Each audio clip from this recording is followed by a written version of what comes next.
Financial freedom. It can sound like a nice theory, but the truth is, it's possible for anyone to achieve.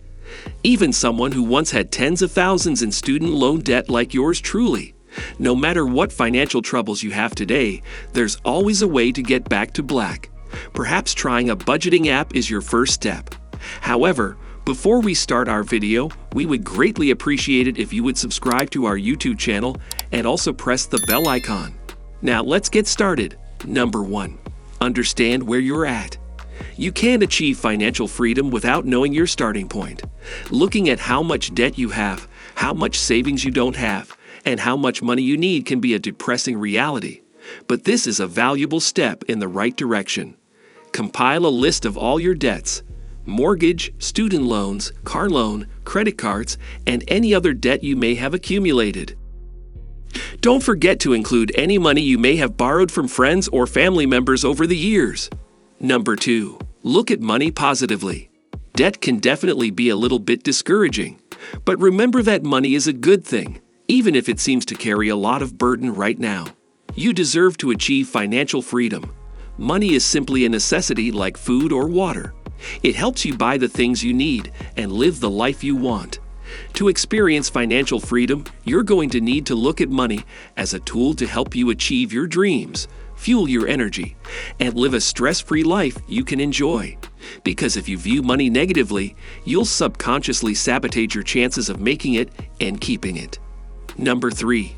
Write down your goals. Why do you need money? Do you want to get rid of debt for good?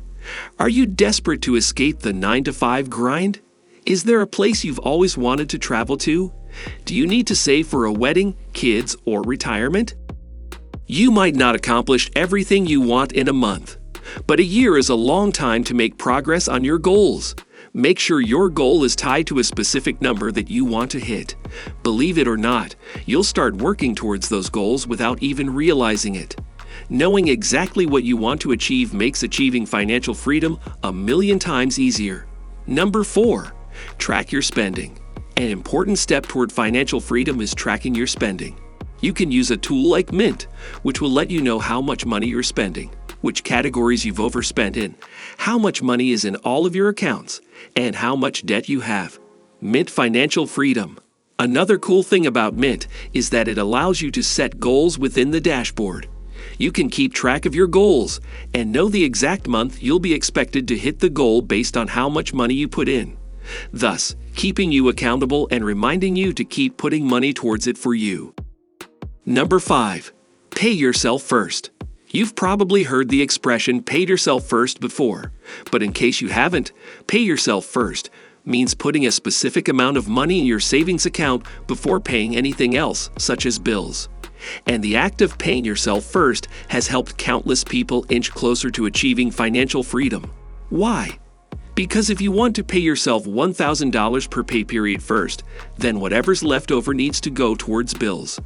And if you don't have enough to cover those bills, then you're forced to pick up a side income to make up the costs.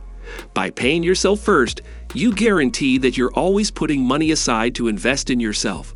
By doing the opposite, you only get whatever is left over, which usually isn't substantial enough to help you experience financial freedom. You can pay yourself first in other ways too. For example, if your company has a retirement savings program, you can ask to have money withdrawn for your retirement. That way you're investing in yourself and your future first. The money gets deducted from your pay, so everything that's left over is money that you can put aside for your bills and expenses. Number 6. Spend less. In 1958, Warren Buffett purchased a 5-bedroom home for $31,500 and hasn't moved out of it since. His net worth? An astounding $90.3 billion. He can afford a bigger and more expensive home, but his frugality might very well be the reason why he's one of the world's richest people. Warren Buffett. Kanye West, on the other hand, isn't afraid to flaunt his money. He lives in a $20 million mansion. And at one point, with $53 million of debt, he decided to ask Mark Zuckerberg for $1 billion on Twitter. The difference between the two super successful gentlemen? Buffett didn't spend more than he needed to, and West spends money he doesn't have. The truth is, plenty of rich people don't look like rich people. Zuckerberg literally wears the same boring t-shirt and jeans every day. Buying less stuff can actually help you get richer. Number 7. Buy experiences, not things. Life's short. It's not about hoarding all your cash until you're 65. You're allowed to enjoy life while you're alive. Ultimately, the things that'll help you live a more fulfilled life will be the experiences you have, not the products you own. And are the things you buy making you happier over the long term? Does the debt you have from buying a bunch of stuff make your life easier? Now let's flip the switch. What's your happiest memory?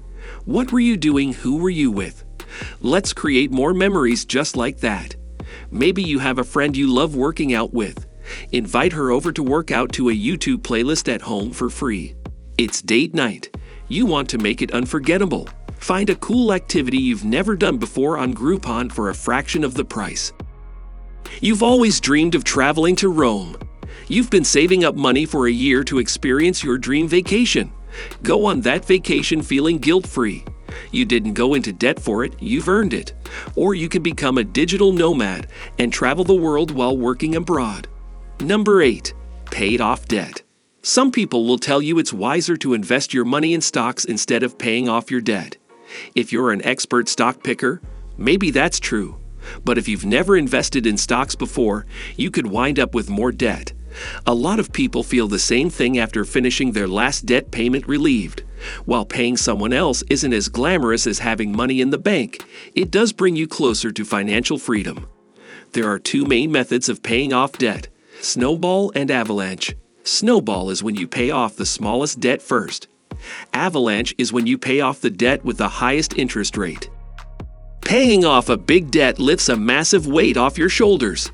After paying off your debt, you see the amount of money you have in the bank rise. It's an awesome feeling watching the number climb, even if you had to watch it fall at the beginning. And it keeps you motivated to continue growing it. Number 9. Create additional sources of income.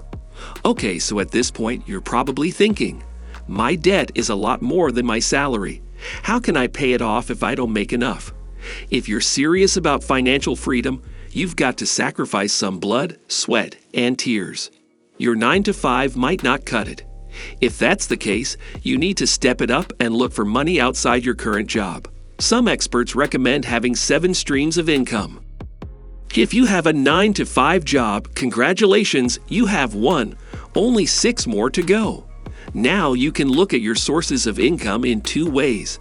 Active income, trading time for money, or passive income, money that can keep coming in, even while you sleep. If you trade your time for money, you're limited by the hours of the day. Here are a few side jobs you can do to earn an active income.